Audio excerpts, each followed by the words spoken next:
नमस्कार दोस्तों, I hope आप अच्छे होंगे और अच्छे से पढ़ाई चल रही होगी। दोस्तों आज हम पढ़ेंगे भारतीय भूगोल, भारत का सामान्य भौगोलिक परिचय। इसके अंतर्गत दोस्तों सबसे पहले मैंने वो सबसे ज़्यादा इम्पोर्टेंट क्वेश्चन होते हैं उनको रखा है, जैसे अवस्थिति तथा विस्तार। तो आपको ध्यान रखना है कि भारत की प्राकृतिक अवस्थिति हिंद महासागर के उत्तरी भाग में पाई जाती है, नंबर एक चीज़। दूसरी चीज़ ध्यान देना है, भारतीय प्रायद्वीपीय सागर के इस क्षेत्र में 1600 किलोमीटर प्रविष्ट होकर, यानी कि जो हम देखते हैं दक्षिण भारत को, जैसा कि वो 1600 किलोमीटर प्रविष्ट होकर अरब सागर एवं बंगाल की खाड़ी को अलग करता है। तो भारत दो जल क्षेत्रों को अलग करता है, बंगाल की खाड़ी को अरब सागर से। भारत लगभग मानसूनी, सीधे सीधे क्वेश्चन आता है दोस्तों कि भारत कौन सी जलवायु क्षेत्र में पड़ता है। तो भारत लगभग मानसूनी जलवायु क्षेत्र में पाया जाता है, जिसका विस्तार उष्ण तथा उपोष्ण, यानी कि ठंड में ठंडा भी है और गर्म भी, यानी उष्ण और उपोष्ण दोनों कटिबंधों में पाया जाता है। तो ये हमको ध्यान रखना है कि क्वेश्चन किस तरीके से आ रहा है। संपूर्ण भारत अर्थात द्वीपों सहित भारत का अक्षांशीय विस्तार 6 डिग्री 45 मिनट से लेकर 37 डिग्री 6 मिनट उत्तरी अक्षांश के, यानी कि अक्षांश के मध्य है। अर्थात भारत का विस्तार उष्ण एवं उपोष्ण दोनों कटिबंधों में दोस्तों पाया जाता है। मानक देशांतर का कारण है कि विश्व के देशों में आपसी समझौते के अंतर्गत मानक देशांतर 60 डिग्री 30 मिनट के देशांतर के गुणांक को पर चुना गया है, ताकि 60 डिग्री 30 मिनट देशांतरीय दूरी पर स्थित स्थानों के बीच आधे घंटे यानी कि 30 मिनट का समांतर हो। भारतीय मानक समय ग्रीनविच मध्य यानी कि जीएमटी समय 5 घंटा 30 मिनट आगे है दोस्तों, जैसा कि रूस में 9, यूएसए और कनाडा में 6 समय कटबंध बने हुए हैं, जबकि भारत में अभी तो एक है, 2 बनाने की दोस्तों बात चल रही है। तो भारत की, अब यहाँ से क्वेश्चन आता है भारत की स्थलीय सीमा, यानी कि भारत और बांग्लादेश, कौन कौन स्थलीय सीमा भारत की बांग्लादेश से मिल रही है। तो दोस्तों सबसे पहले आपको ध्यान रखना है, असम बांग्लादेश से मिल रही है इसकी सीमा, मेघालय से मिल रही है, त्रिपुरा से, हाँ, बांग्लादेश के साथ असम की, मेघालय की, त्रिपुरा की, मिजोरम की और पश्चिम बंगाल की। सबसे ज़्यादा ध्यान रखने वाली बात है कि बांग्लादेश के लिए अगर हम क्वेश्चन आता है तो गलत होने की जो संभावना रहती है वो रहती है पश्चिम बंगाल के साथ, क्योंकि पश्चिम बंगाल बहुत ज़रूरी है। पश्चिम बंगाल तो बिल्कुल बांग्लादेश से मिला, हाँ मिला हुआ है। इसमें सबसे ज़्यादा गलती होती है हमारी त्रिपुरा और मिजोरम। तो त्रिपुरा तो हम लगा लेते हैं कि त्रिपुरा लगा हुआ है तीनों ओरी से, मगर मिजोरम में कहीं ना कहीं जाके हम गलती दोस्तों कर देते हैं। फिर हम देखते हैं कि भारत और चीन के साथ कौन कौन से प्रदेश वो राज्य लग रहे हैं। तो भारत और चीन के साथ 5 राज्य लग रहे हैं। सबसे पहले हिमाचल प्रदेश, लद्दाख, उत्तराखंड, सिक्किम और अरुणाचल प्रदेश। तो चीन के साथ हमारे लगने वाले कौन कौन से, अरुणाचल प्रदेश है दोस्तों। तो ये बहुत ज़रूरी है कि हिमाचल प्रदेश ठीक है, लद्दाख भी लग रहा है ऊपर भी, और उत्तराखंड है, सिक्किम है, अरुणाचल प्रदेश है। फिर भारत और पाकिस्तान के साथ इसमें ध्यान रखना है कि जम्मू कश्मीर तो हम जानते हैं, राजस्थान भी जानते हैं, लद्दाख लग रहा है, पंजाब लग रहा है, गुजरात लग रहा है। तो ये तो आराम से सही हो जाएगा। इसका निर्धारण 1947 में रेड क्लिफ पंचायत द्वारा दोस्तों किया गया है, जो पंचायत था उसके द्वारा किया गया है। अब भारत की नेपाल के साथ किन किन राज्यों की सीमा लग रही है भारत के, तो उत्तराखंड की सीमा लग रही है नेपाल के साथ, उत्तर प्रदेश की लग रही है, बिहार की लग रही है, पश्चिम बंगाल की लग रही है और दोस्तों सिक्किम की।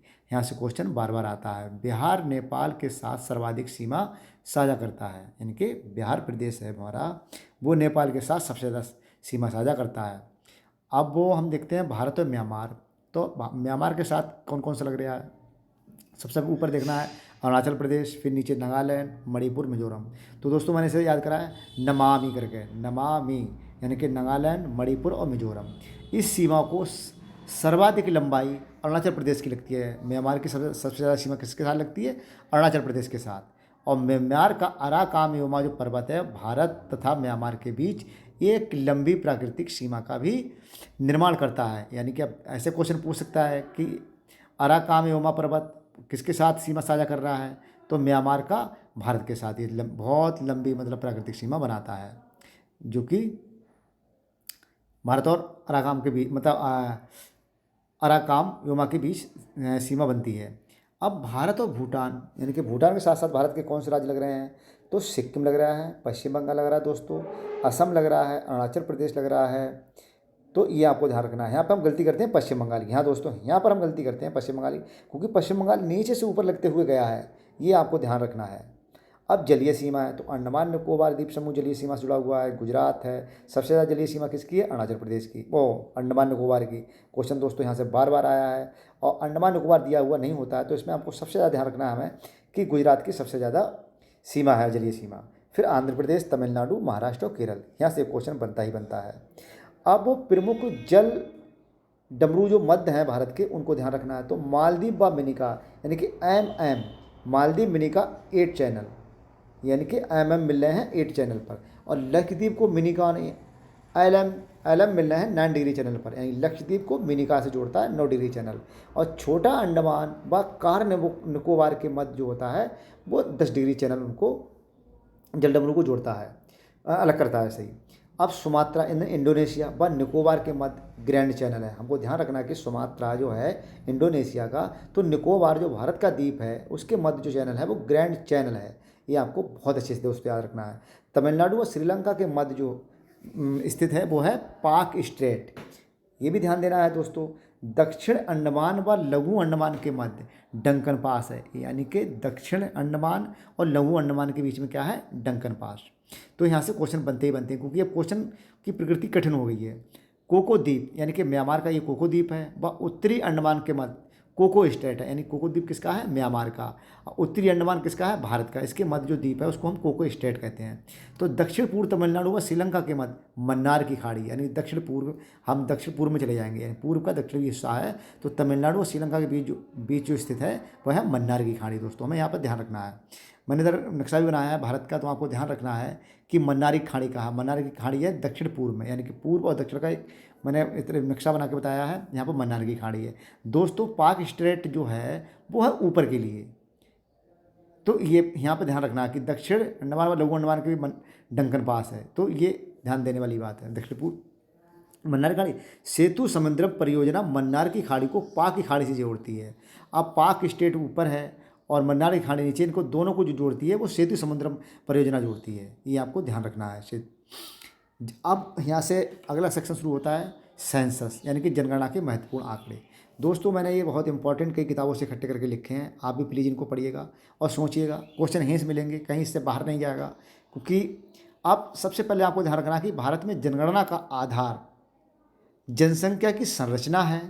जनसंख्या की संरचना से अर्थ होता है जनसंख्या के ढांचे से, अर्थात जन की संख्या, यानी कि लोगों की संख्या। अब इसमें जनगणना में क्या क्या चीज़ काउंट होती हैं? उनकी आयु, उनका लिंग, जाति, धर्म, भाषा, साक्षरता कितनी है, जनसंख्या वृद्धि की प्रकृति कैसी है, नेगेटिव है या पॉजिटिव है, जनघनत्व बढ़ा है या घटा है, व्यवसाय लोगों के कैसे हैं, सरकारी व्यवसाय में है या प्राइवेट हैं, या फिर उनका अपना खुद का रोजगार है, नगरीय है या ग्रामीण है, ये सब आपको ध्यान देना है कि इसमें किस किस चीज़ों की गिनती होती है। इसमें जन की संख्या नहीं, लोगों की संख्या, उनकी आयु, क्या उम्र है उनकी, और लिंग मेल हैं या फीमेल है, ट्रांसजेंडर हैं, जाति SC ST OBC, फिर इसके बाद धर्म। आप धर्म में आपको हिंदू, मुस्लिम, सिख, ईसाई और कुछ अदर्स के होते हैं, वो किसी धर्म से नहीं मानते हैं। भाषा हमारे यहाँ कौन सी है, साक्षरता कितनी है, कम हुई है या बढ़ी है, जनसंख्या की वृद्धि की स्थिति कैसी है, गिरावट दर्ज की गई है या वृद्धि की दर्ज की गई। तो दोस्तों ये सब चीज़ें इसके अंदर आती हैं। तो क्वेश्चन को इस तरीके से पूछ सकता है कि क्या क्या चीज़ शामिल होती हैं। अब वर्ष 2011 में भारत की 15वीं जनगणना थी, स्वतंत्र भारत की ये 7वीं थी, यानी कि अब तक की 15वीं थी और स्वतंत्र भारत की कितनी थी ये आपकी।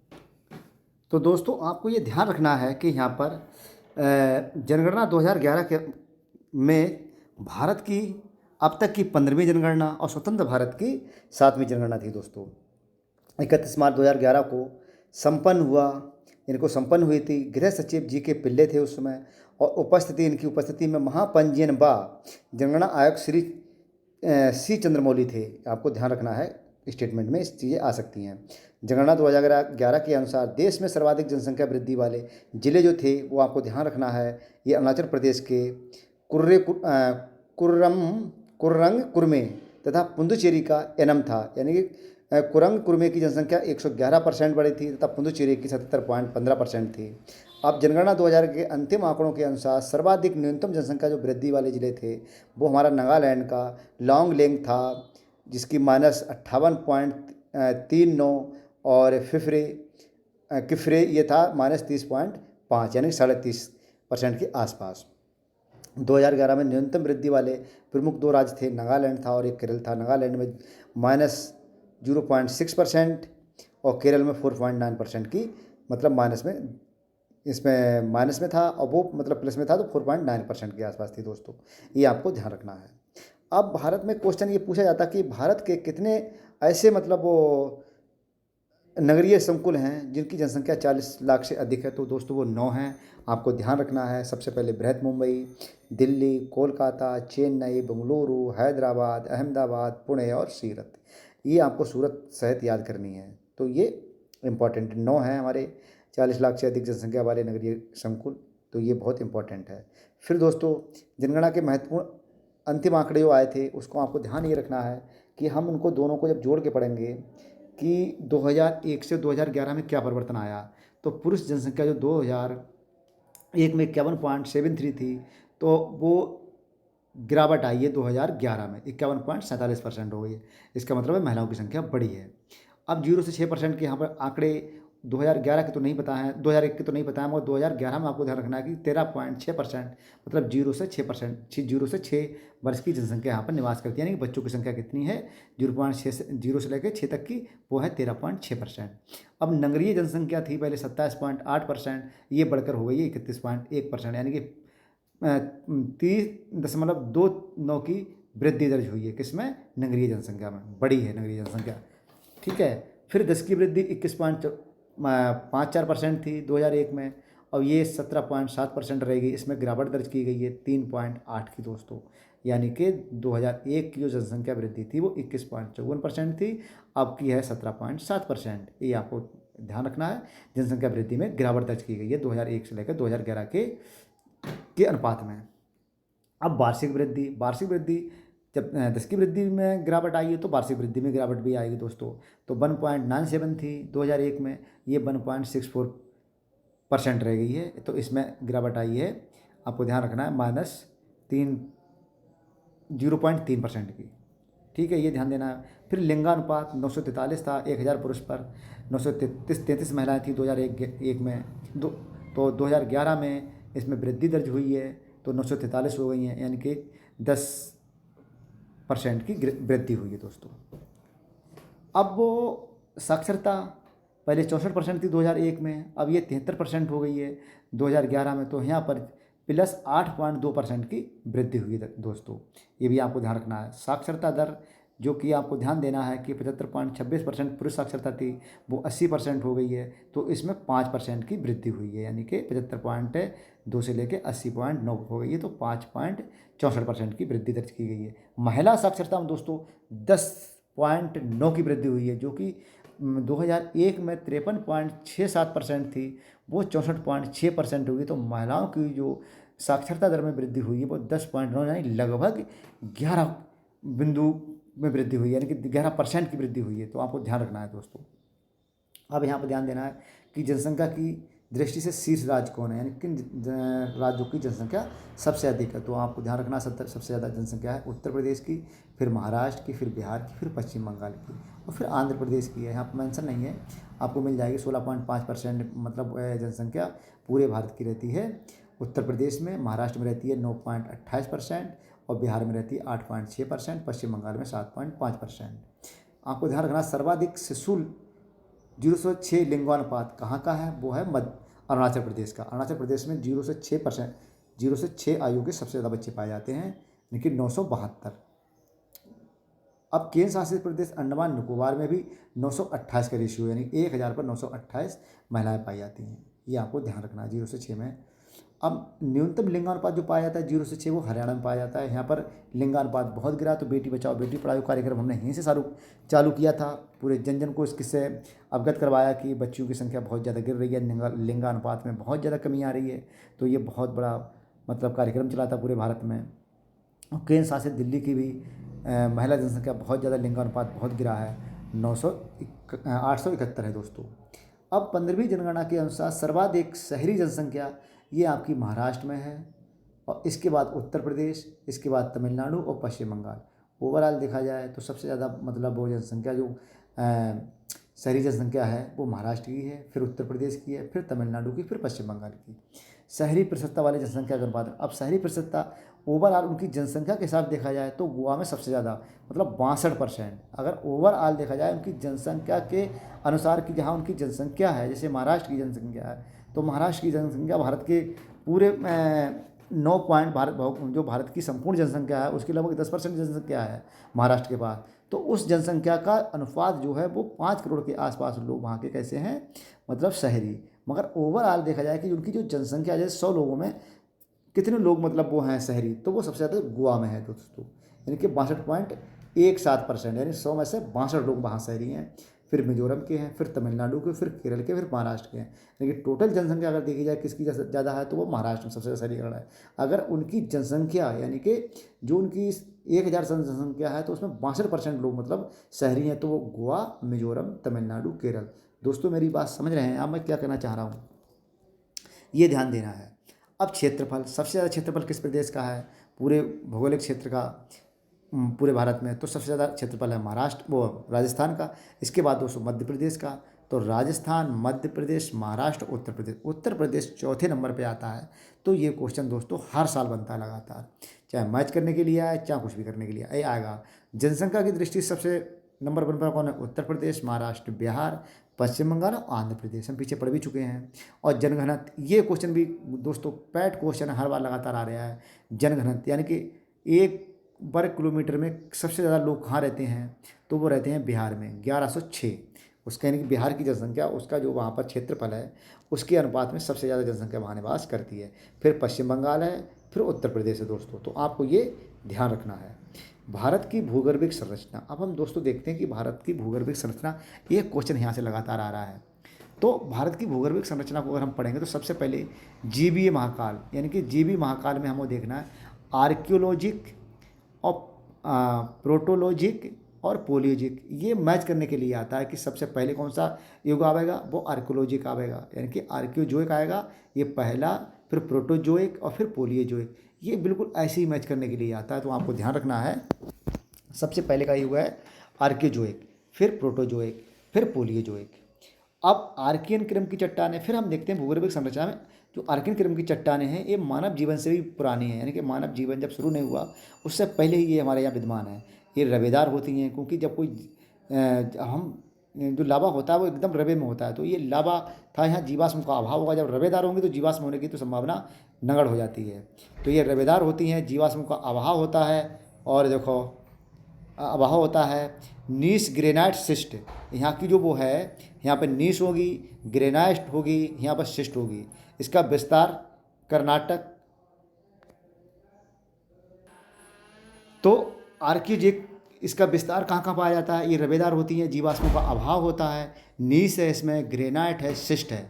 अब इसका विस्तार जो होता है वो कर्नाटक, तमिलनाडु, आंध्र प्रदेश में दोस्तों, मध्य प्रदेश में, छत्तीसगढ़ में, उड़ीसा में, छोटा नागपुर में, अर्थात झारखंड तथा राजस्थान के दक्षिण पूर्वी भाग पर ये पाई जाती हैं। क्वेश्चन कभी कभी चट्टानों से ही पूछ लेता है कि ये चट्टानें कहाँ पाई जाती हैं और मैच करवाता है दोस्तों, तो आपको ध्यान रखना है। फिर दूसरे नंबर पाई जाती हैं धारवाड़ क्रम की चट्टानें, के धारवाड़ जैसी धाड़ धाड़, अर्थात यहाँ पर सबसे ज़्यादा दोस्तों लोहा जैसी चीज़ें यहाँ पर निकलती हैं यहाँ, ठीक है। तो आपको ध्यान रखना है कि सबसे यहाँ पर जैसे लोहा है, मैग्नीज है, सोना है, तांबा है, टंगस्टन है, इस तरह की। तो प्राथमिक चट्टानों के अपरदन, यानी प्राथमिक चट्टानें कौन सी थी, आर्कियन क्रम की, इनका जो अपरदन हुआ था निक्षेपण से बनी ये परतदार चट्टानें, यानी कि इनमें क्या है, परत है। इस क्रम की चट्टानों का जन्म कर्नाटक के धारवाड़, बेलारी व शिमोगा जिले में हुआ था। तो धारवाड़ की जो मतलब जगह है, इसी चक्कर में इनका नाम धारवाड़ पड़ गया है। ये प्रादीपीय एवं बाह्य प्रादीपीय दोनों में पाई जाती हैं। प्रादीपीय भारत में भी पाई जाती हैं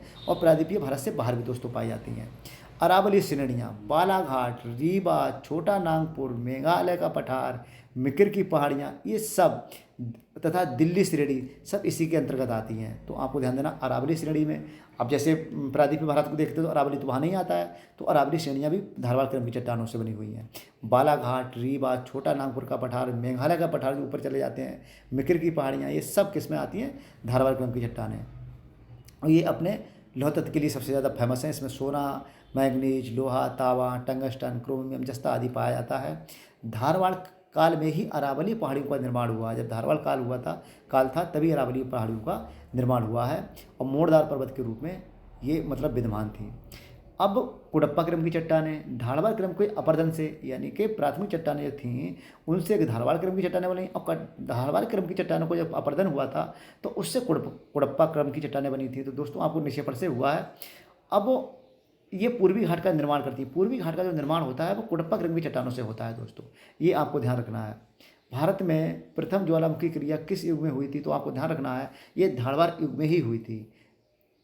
अब हम देखते हैं विंध्य क्रम की चट्टानें। तो इस क्रम की चट्टानों का निर्माण चूने पत्थर, बलुआ पत्थर, चीनी मिट्टी, अग्नि प्रतिरोधी मिट्टी तथा बड़ मिट्टी प्राप्त होती है, यानी कि इस पर यानी बड़ मिट्टी प्राप्त होती है। चूने का पत्थर, सीमेंट उद्योग का आधार। अब दोस्तों जैसे धारवाड़ क्रम की चट्टानों में लौह तत्व पाए जाते हैं, उसी प्रकार विंध्य क्रम की चट्टानों में ये जो पत्थर, बलुआ पत्थर और चूना पत्थर सीमेंट उद्योग के लिए ये बिल्कुल आधार प्रस्तुत करते हैं। अब देखते हैं यहाँ पर जो बलुआ पत्थर होता है, तो बलुआ पत्थर ही बाद में हम देखते हैं कि इमारतों का निर्माण इसी पत्थर से हुआ है, जिसमें सांची का स्तूप है, दिल्ली का लाल किला है, जामा मस्जिद है, आगरे का किला है, सिकंदरा है तथा फतेहपुर सीकरी इन्हीं पत्थरों से बना हुआ बलुआ पत्थर, जो लाल पत्थर पाया जाता है, इसको बलुआ पत्थर कहते हैं। फिर अगले हैं गोंडवाना क्रम की चट्टानें। तो आपको पता होगा दोस्तों 90% से अधिक से कोला इन्हीं चट्टानों में पाया जाता है। और दामोदर घाटी है, राजमहल की घाटी, महानदी एवं गोदावरी व उसकी सहायक नदियों तथा कच्छ, काठियावाड़ एवं पश्चिमी राजस्थान, सोन घाटी तथा बरदा घाटी मतलब इसी गोंडवाना क्रम की चट्टानों के अंतर्गत ये जगह आती हैं दोस्तों। और 90% यहीं पर मतलब आपका कोयला मतलब पाया जाता है। जैसे चट्टानों जो आपका सीमेंट उद्योग है ये किस पर डिपेंड है, तो ये आपकी विंध्य क्रम की चट्टानों पर डिपेंड है। और कुडप्पा क्रम की चट्टानें हैं तो धारवाड़ क्रम की चट्टानों से कुडप्पा की क्रम की चट्टानें बनी हैं। और गोंडवाना लैंड है जो पूरा एरिया है, गोंडवाना क्रम की चट्टानें हैं। तो दोस्तों यहाँ पर क्या पाया जाता है, कोयला। अब हम देखते हैं उत्तर की विशाल पर्वतमालाएं। तो कोबर का भूसन्निध सिद्धांत यानी कि जियो सिंक्लाइन थ्योरी है, ये हैरी हैंस का सिद्धांत है। किसका है, यानी कि कोबर का भूसन्निध सिद्धांत और हैरी हैंस। और हैरी हैंस का जो सिद्धांत था वो प्लेट विवर्तन का सिद्धांत इनका बहुत ही इंपॉर्टेंट है। वर्तमान समय में हैरी हैंस के द्वारा प्रतिपादित प्लेट विवर्तनिक सिद्धांत। अब ये कहा जाता है कि पूरा जो हमारा भूमंडल है ये 7 प्लेटें इसकी मुख्य प्लेटें हैं, 7 महाद्वीप हैं, ये 7 प्लेटें मुख्य हैं। गौड़ प्लेटें भी बहुत हैं दोस्तों। तो ये 7 प्लेटों पर जो हम 7 महाद्वीप की बात करती हैं, ऐसे ही भूसन्निध यानी हैरी हैंस का जो प्लेट विवर्तनिक सिद्धांत है कि प्लेटों से प्लेट जब एक दूसरे के, जब हम देखते हैं कि यूरेशिया प्लेट है, एशिया यूरेशिया प्लेट है, एक ऑस्ट्रेलियन प्लेट है, ऑस्ट्रेलियन प्लेट अब भी मतलब एशिया प्लेट से टकरा रही है, और वो मतलब वो जब नीचे जा रही है तो जाहिर सी बात है जब वो नीचे दबा रही है तो ऊपर वाली प्लेट ऊपर उठती जाएगी। हिमालय का जो अभी तक जो विस्तार हो रहा है उसका एक ही मात्र कारण है कि हमारी जो यूरेशिया प्लेट है वो ऊपर उठती जा रही है। तो लगभग 7 करोड़ वर्ष पूर्व उत्तर में स्थित यूरेशियन प्लेट को भारतीय प्लेट उत्तर पूर्वी दिशा में गतिशील हुई है। तो जाहिर सी बात है किधर लगभग 7 करोड़ वर्ष पूर्व उत्तर में स्थित यूरेशिया प्लेट की ओर भारतीय प्लेट उत्तर पूर्वी दिशा में गतिशील हुई है, ये आपको ध्यान रखना है। भारत के प्रमुख उष्ण जल स्रोत यानी कि आपको देखना है कि गर्म जल स्रोत कौन कौन से हैं भारत में, तो पुंगा तथा पनामिका घाटी ये कश्मीर की है, मणकण ये कुल्लू घाटी का है, सोहना ये आपका हरियाणा का है, और ताल बीच ये अलवर का है, नारायणी जगपुरी और सहस्त्रधारा देहरादून राजगीर ये आपका बिहार में है। किस क्रम की चट्टानों में पेट्रोलियम पदार्थ पाए जाते हैं, तो दोस्तों क्वेश्चन सीधे सीधे पूछा जाता है कि किस क्रम की चट्टानों में पेट्रोलियम पदार्थ पाए जाते हैं, तो टर्शियन जो क्रम की चट्टानें हैं उसमें। तो टर्शियन क्रम की चट्टानें कहाँ कहाँ पाई जाती हैं, असम में पाई जाती हैं, गुजरात में पाई जाती हैं, राजस्थान पाई जाती हैं। गुजरात का जो अपतटीय क्षेत्र है उसमें दोस्तों ये पाई जाती हैं, वहीं पर पेट्रोलियम पदार्थ सबसे ज़्यादा निकलता है। सबसे पहले जो कुएँ खोदे गए थे वो असम में ही खोदे थे दोस्तों। भारत के भौतिक प्रदेश, अब आपको ध्यान रखना है कि सबसे ज़्यादा अगर हम भारत को देखते हैं तो भारत के भौतिक प्रदेश को अगर हम 100% माल रखते हैं तो पर्वत इसमें 10.6% है, पहाड़ियाँ इसमें 18.5% है, पठार यहाँ पर 27.7% है, और मैदान 43% दोस्तों है। अब हम देखते हैं ट्रांस हिमालय एवं तिब्बत हिमालय, ट्रांस हिमालय व तिब्बत हिमालय। अब ट्रांस हिमालय मूलतः यूरेशियन प्लेट का एक खंड है। ट्रांस हिमालय है वो किसका, यूरेशियन प्लेट का। इसका निर्माण हिमालय से पूर्वी हो चुका है, ठीक है, स्टेटमेंट यहाँ से आता है दोस्तों। ये टर्शियन से लेकर कैम्ब्रियन युग की चट्टानों का बना हुआ है, यानी कि इसमें टर्शियन युग से लेकर कैम्ब्रियन युग की चट्टानें पाई जाती हैं। अब हम दोस्तों देखते हैं काराकोरम श्रेणी। तो इसे कृष्णागिरी या उच्च एशिया की रीढ़ भी कहते हैं। जो कराकोरम श्रेणी है, सबसे पहले कराकोरम यानी कराकोरम, लद्दाख, जास्कर, इस तरीके की यहाँ पर मतलब चोटियाँ ABC, कराकोरम, लद्दाख, जास्कर। तो कराकोरम है, इसे कृष्णागिरी या उच्च एशिया की रीढ़ भी कहते हैं। गॉडविन ऑस्टिन यानी कि केटू, सियाचिन, नुब्रा घाटी, सियाचिन ग्लेशियर सब इसी में अवस्थित हैं, किसमें? कराकोरम में। अब दूसरा है लद्दाख, तो पवित्र कैलाश पर्वत यानी कि तिब्बत चीन, ये लद्दाख के अंतर्गत पाया जाता अवस्थित है। और जास्कर श्रेणी, लद्दाख श्रेणी एवं जास्कर श्रेणी के बीच सिंधु नदी की घाटी भी यहाँ पर मिलती है। और माना है, नीति है, लिपुलेखा है, किंगरी, बिंगरी आदि दर्रे भी श्रेणी है। तो माना, नीति, लिपुलेखा ये उत्तराखंड के दर्रे हैं दोस्तों। तो ये लद्दाख श्रेणी में है कैसे, और यहीं पर इन चीज़ों को जोड़े जाती हैं। अब बृहद हिमालय को पढ़ते हैं। सबसे पहले आपका हो गया ट्रांस हिमालय, फिर बृहद हिमालय। तो ट्रांस हिमालय को 3 हिस्से में बांटा, कराकोरम, लद्दाख, जास्कर। कराकोरम में क्या क्या केटू, गाडविन ऑस्टिन है, सियाचिन है, नुब्रा घाटी है। लद्दाख में पवित्र कैलाश मंदिर है। जास्कर श्रेणी में लद्दाख श्रेणी और जास्कर श्रेणी के बीच में सिंधु नदी का एक वो भी पाया जाता है, नदी की मतलब घाटी स्थित है। और फिर हम माना, नीति, लिपुलेखा, किंगरी, बिंगरी आदि दर्रे यहाँ पर पाए जाते हैं। अब बृहद हिमालय में देखते हैं तो आर्किन शैलों का बना हुआ है, जिसमें ग्रेनाइट है, नीस है, शिस्ट चट्टानें पाई जाती हैं दोस्तों। कायांतरित अपसारी चट्टानें यानी कि परिवर्तन होकर अपसारी चट्टानें शैलों से निर्मित है ये। नोट, बृहद हिमालय लघु हिमालय से, यहाँ से क्वेश्चन आता है कि बृहद हिमालय को लघु हिमालय से कौन सी क्या अलग करता है? तो मेन सेंट्रल थ्रस्ट उसको अलग करता है दोस्तों। लघु हिमालय से शिवालिक को कौन अलग करता है? तो मेन बाउंड्री, तो TB यानी कि थ्रस्ट और बाउंड्री, आपको ध्यान रखना है TB करके, थ्रस्ट और बाउंड्री यानी कि बृहद हिमालय को लघु हिमालय से, लघु हिमालय को शिवालिक से कौन कौन अलग करता है? तो यहाँ से दोस्तों एक क्वेश्चन पैट क्वेश्चन है, आता ही आता है।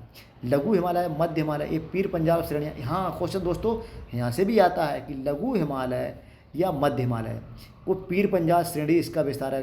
तो ये पूछा गया है जिसका जम्मू कश्मीर एवं हिमाचल राज्य में फैलाव मिलता है। तो आपको ध्यान रखना है कि ये पीर पंजाब श्रेणी के अंतर्गत आता है, लघु हिमालय या मध्य हिमालय। इस श्रेणी के दक्षिण की ओर ढाल है, श्रेणी का ढाल किधर को है? दक्षिण की ओर। अब हिमालय का प्रादेशिक विभाजन तो सिडनी ब्रांड द्वारा किया गया है। तो दोस्तों आपको याद रखना है, मैंने इधर मैप भी बनाया है कि पंजाब, हिमालय, कुमायूं, नेपाल, असम। तो सिंधु से लेकर सतलज तक ये आपका पंजाब हिमालय है। सतलज से लेकर काली तक यहाँ पर कुमायूं हिमालय पाया जाता है। नेपाल हिमालय आपका है, तो काली से लेकर तीस्ता तक ये नेपाल हिमालय पाया जाता है। और तीस्ता नदी से लेकर दिहांग नदी तक ही असम हिमालय पाया जाता है। तो इसको इधर बना के भी बता दिया है कि पंजाब हिमालय कहाँ, तो सिंधु नदी जो आपकी है बिल्कुल लास्ट में पाकिस्तान से जुड़ी हुई थी, सिंधु से लेकर सतलज, यानी कि जहाँ पर भाखड़ा नांगल बांध बना है, यहाँ तक जो हिमालय है वो पंजाब हिमालय है। और फिर सतलज नदी से लेकर काली नदी, यानी कि ये यहाँ पर टनकपुर के पास में काली नदी है, ये कुमायूं हिमालय है। अब नेपाल हिमालय काली से लेकर तीस्ता तक नेपाल हिमालय है, और तीस्ता से लेकर दिहांग तक ही असम हिमालय है। दोस्तों आपको याद रखना है। अब कभी कभी क्वेश्चन पूछा गया कि वृक्ष लाइन है, ट्री लाइन किसे कहते हैं?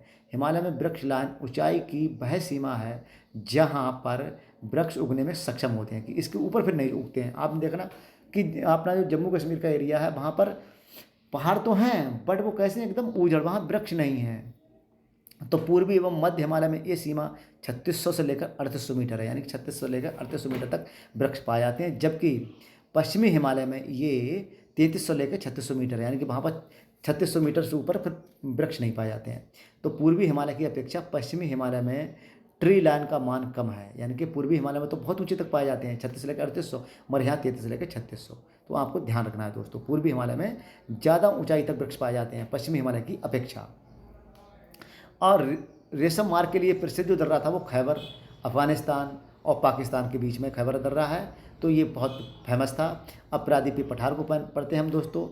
पेनिसुलर प्लेटू ये प्राचीन गोंडवाना लैंड का हिस्सा था। जब गोंडवाना लैंड था उसका हिस्सा ही प्रायद्वीपीय भारत है, जो कि आर्किन क्रम की चट्टानों से बना हुआ है दोस्तों, और त्रिभुजाकार भी है।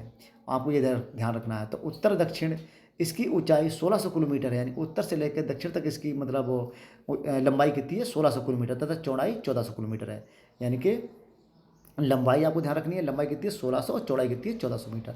अब हम देखते हैं मालवा का पठार। मालवा का पठार कहाँ पाया जाता है?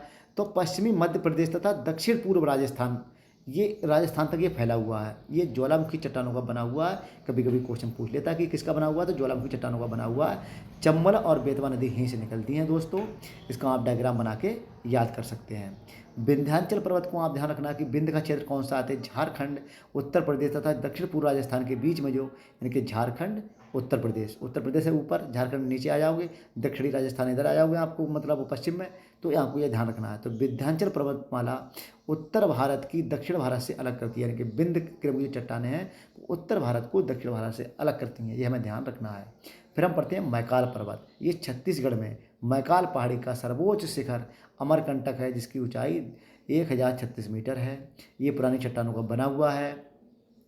ये बिलाक पर्वत, नर्मदा नदी, सोन नदी और महानदी यहीं से निकलती हैं दोस्तों, ये आपको बिल्कुल ध्यान रखना है। तो दोस्तों आपको ध्यान रखना है कि मैकाल पर्वत से कौन कौन सी नदियाँ निकलती हैं। नर्मदा नदी, सोन नदी और महानदी यहाँ से निकलती हैं। फिर सतपुड़ा की पहाड़ियाँ, ये मध्य प्रदेश राज्य में हैं। ये ज्वालामुखी चट्टानों से बनी हुई हैं और इनकी सबसे ऊंची जो चोटी है वो धूपगढ़ है, 1350 मीटर। इसके पूर्वी हिस्से से तापी नदी निकलती है। फिर हम देखते हैं कि दक्कन का पठार, ये महाराष्ट्र राज्य में ज्वालामुखी बेसाल्ट चट्टानों का बना हुआ है और ये काली मिट्टी का क्षेत्र है। यहाँ पर सबसे ज़्यादा किसकी खेती होती है दोस्तों? कपास की। अब वो उत्तरी सह्याद्री एवं दक्षिणी सह्याद्री के सर्वोच्च शिखर क्रम महाराष्ट्र में ही कालसवाई पाया जाता है, जिसकी ऊंचाई 1438 मीटर यानी है। आपको ध्यान रखना है कि सह्याद्री एवं दक्षिणी सह्याद्री की सर्वोच्च शिखर क्रमशः महाराष्ट्र में कालसवाई है। अब उत्तरी सह्याद्री की दूसरी जो चोटी है वह महाबलेश्वर उच्चतम बिंदु है, इसका विल्सन पॉइंट। आपको यहाँ ध्यान रखना है कि दूसरी चोटी पूछ रहा है या पहली चोटी पूछ रहा है सह्याद्री की, तो ये क्वेश्चनों को पूछने की प्रकृति पर निर्भर करता है। महाबलेश्वर से 5 नदियाँ निकलती हैं, क्योंकि महाबलेश्वर दक्षिण भारत का दक्षिणी सह्याद्री का दूसरा सर्वोच्च शिखर है, तो यहाँ से 5 नदियाँ निकलती हैं। तो कृष्णा है, सावित्री है, बेन्ना है, गायत्री एवं कोयना। तो कोयना नदी से कभी भी पूछा जाता है ये कहाँ से निकलती है, तो महाबलेश्वर से दोस्तों निकलती है। अब हम देखते हैं कि नीलगिरी की पहाड़ियाँ तमिलनाडु में हैं, जो कि एक ब्लॉक पर्वत है। ये मुख्यतः चारनोकायट पठार है, यानी कि किसका है? चारनोकायट पठार का पठार बना हुआ है। तमिलनाडु राज्य में नीलगिरी के दक्षिण भाग में पालघाट भी स्थित है। तो पालघाट, भोरघाट और थालघाट, भोरघाट ये आपके महाराष्ट्र में है और पालघाट है आपका, ये आपका कहाँ पर है? दक्षिण भारत में, केरल के और तमिलनाडु के बीच में है दोस्तों। अनामुडी 3 पहाड़ियों का केंद्र है। अनामुदी जो है ये 3 पहाड़ियों का केंद्र बिंदु है। यहाँ से 3 पहाड़ी श्रृंखलाएँ 3 दिशाओं में जाती हैं, तो इनको सेंटर कहते हैं। भारत के पश्चिमी तट पर स्थित बंदरगाह जो हैं, तो पश्चिमी तट वाले आपको बंदरगाह देखने हैं। तो कांडला ये गुजरात का है दोस्तों, और मुंबई ये महाराष्ट्र का है, मार्गागोवा ये गोवा का है, मंगलुरु ये कर्नाटक का है, न्यावा सेवा ये भी महाराष्ट्र का दोस्तों। सालसेट द्वीप पर स्थित मुंबई भारत का सबसे बड़ा बंदरगाह नगर है। सालसेट द्वीप पर स्थित है मुंबई बंदरगाह, किस पर है? सालसेट द्वीप पर। पूर्वी घाट सतत रूप में नहीं है, यानी कि पूर्वी घाट पूरा एक लाइन में जुड़ा हुआ नहीं है, और महानदी गोदावरी कृष्णा नदियों ने इसको अपरदित करके, महानदी कृष्णा कावेरी है, इन्होंने इसको काट छाँट कर दी है, मगर ये उठा हुआ है कहीं ना कहीं।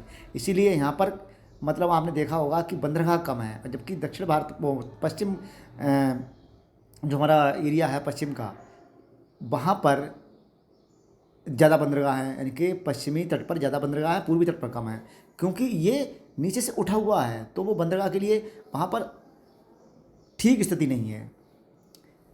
अब हम देखते हैं अंडमान निकोबार द्वीप समूह में मैंग्रोव वन, सदापर्णी वन एवं पर्णपाती वनों का जो मैंग्रोव वन है अंडमान निकोबार में, आपको ध्यान देना है। तो ये अंडमान निकोबार द्वीप समूह में जो मैंग्रोव वन है वो सदापर्णी वन है एवं पर्णपाती वनों का संयोजक है। हाँ, ऊपर एक छूट रहा है दोस्तों, पूर्वी घाट सतत रूप में नहीं है और महानदी गोदावरी नदियों तथा कावेरी द्वारा इनको अपरदित कर दिया है, हम लोग पढ़ चुके हैं, ठीक है।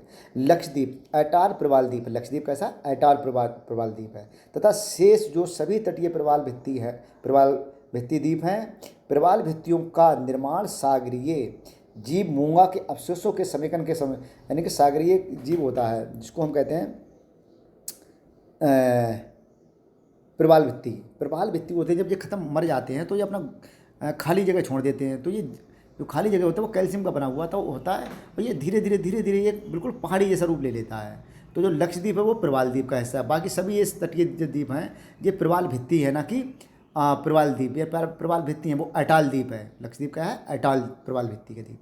अब दोस्तों हम यहाँ देख लेते हैं, यहाँ से भी क्वेश्चन आता है कि सैंडल पीक कहाँ की ऊंची चोटी है। तो हम जब देखते हैं अंडमान निकोबार जो हमारा एरिया है, तो उसमें उत्तरी अंडमान में सैंडल पीक का पाई जाती है दोस्तों, और माउंट डिओबली ये जो मध्य, तो उत्तरी आपको ध्यान रखना है और मध्य ध्यान रखना है, और दक्षिणी अंडमान आप बीच में छोड़ सकते हैं। माउंट थलियार तो सीधे सीधे क्रम लगाने के लिए आता है कि सैंडल पीक सबसे ऊपर चले जाओ। अंडमान निकोबार को जो हम मैप में बनाते हैं तो मैंने इधर भी छोटा सा बनाया है, तो सबसे ऊपर हो जाएगी सैंडल पीक। माउंट डिओबली ये मध्य में हो जाएगी, आपको ये ध्यान रखना है। तो ग्रेट निकोबार जो आपका बीच का है तो ग्रेट निकोबार है, और दक्षिण में आपका हो जाएगी माउंट कोएबो, यानी कि माउंट कोएबो जो है वो दक्षिणी अंडमान हो जाएगा। तो उत्तर की सैंडल पीक, मध्य में हो जाएगी आप माउंट डिओवाली, और जो आपकी दक्षिण में है वो हो जाएगी आपकी माउंट कोएबो। ये बहुत इंपॉर्टेंट है दोस्तों। आप देख लेते हैं हम सिंधु नदी, तो तिब्बत में मानसरोवर झील से ये निकलती है दोस्तों। इसकी सहायक नदियाँ जास्कर, श्योक, गिलगिट, हुंजा, नुब्रा और शिगर, द्रास, सतलज, चिनाब, रावी, ब्यास। तो जो पंचनद हैं वो तो हैं ही हैं, बाकी जास्कर, श्योक, गिलगिट, हुंजा, नुब्रा और शिगर ये आपको ध्यान रखनी है, जिसकी सहायक नदियाँ हैं। अब गोदावरी नदी जो दक्षिण भारत की है, इसको हम वृद्ध गंगा और दक्षिण की गंगा कहते हैं। इसको दक्षिण भारत की नहीं, दक्षिण की गंगा, ये ध्यान रखना है, क्योंकि कावेरी को दक्षिण भारत की गंगा कहा जाता है और गोदावरी को दक्षिण की गंगा और वृद्ध गंगा कहा जाता है। तो आपको ध्यान रखना है कि बहुत ज़्यादा इसमें डिफरेंस नहीं है, बहुत थोड़ा सा डिफरेंस है। तो इसकी लंबाई, दक्षिण भारत की सबसे लंबाई जो सबसे ज़्यादा है वो गोदावरी की 1465 किलोमीटर। इसका उद्गम जो है वो नासिक जिला महाराष्ट्र के त्र्यंबक गांव है, तो ये भी ध्यान रखना। अब इसकी सहायक नदियों से क्वेश्चन दोस्तों हर बार पूछा जा रहा है। बेनगंगा, इंद्रावती, प्राणहिता, ये प्राणहिता और मंजीरा बहुत पूछी जाती हैं। प्राणहिता और मंजीरा ये किसकी सहायक नदियाँ हैं? तो ये गोदावरी की सहायक नदी हैं। सबरी है, पूर्णा है, प्रबदा है एवं बरदा। अब प्रबदा और प्राणहिता इसमें भी ध्यान रखना है, तो दोनों किसकी हैं? ये गोदावरी की सहायक नदी हैं। फिर हम दूसरी पढ़ते हैं कृष्णा, दक्षिण भारत की दूसरी लंबी नदी है ये गोदावरी के बाद। ये 1401 किलोमीटर है। उद्गम इसका महाबलेश्वर के निकट है, स्थलीय पश्चिमी घाट है। और इसकी जो सहायक नदियाँ हैं तो भीमा, यानी कृष्ण के भाई कौन थे? भीमा। तुंगभद्रा, यानी कि तुंगभद्रा है, मूसी है, अमरावती है, कोयना। तो पंचगंगा, दूधगंगा। ऊपर क्या ध्यान रखना है? पेनगंगा, बेनगंगा, यहाँ पर पंचगंगा, दूधगंगा, घाट प्रवाह, माल प्रवाह, ये कृष्णा की हैं दोस्तों। 2-3 बार पढ़ेंगे तो आपको ये अच्छे से याद हो जाएंगे। अब हम देखते हैं कावेरी, जिसको कहते हैं दक्षिण भारत की गंगा। 800 किलोमीटर है। उद्गम इसका कर्नाटक के ब्रह्मगिरी पहाड़ी है।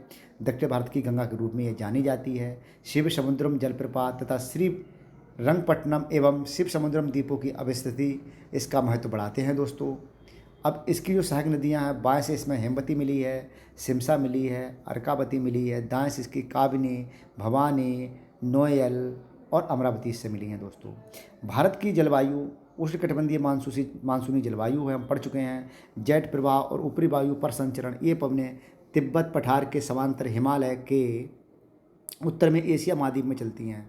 कोफेन की योजना के अनुसार भारत के कितने जलवायु प्रदेश हैं? वो 7 हैं। गंगा के मैदानी भाग पूर्वी राजस्थान तथा मध्य उत्तर पूर्वी भारत, इसको CWG।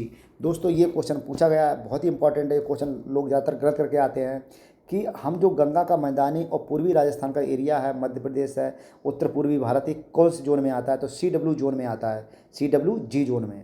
अब गोवा के दक्षिण भारत का पश्चिमी भारत, गोवा और पश्चिमी जो भारत है वो किस में आता है? AMW। मोस्ट क्वेश्चन इंपॉर्टेंट है ये दोस्तों, आपको यहाँ से याद रखना है।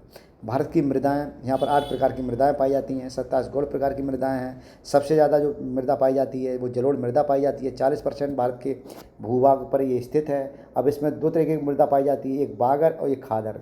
पुरानी जलोढ़ को बांगर कहते हैं तथा नई जलोढ़ मिट्टी को हम खादर कहते हैं। तो भारत की सबसे उपजाऊ मृदा, भारत का संपूर्ण उत्तरी मैदान, तटीय मैदान जलोढ़ मिट्टी का बना हुआ है। किसका? जलोढ़ मिट्टी का। तो हमको दोस्तों याद रखना है। फिर काली मृदाएं आपको ध्यान देनी है। इनका निर्माण विशाल चट्टानों के टूटने फूटने से होता है। इसमें आयरन है, चूना है, एल्युमिनियम की अधिकता पाई जाती है।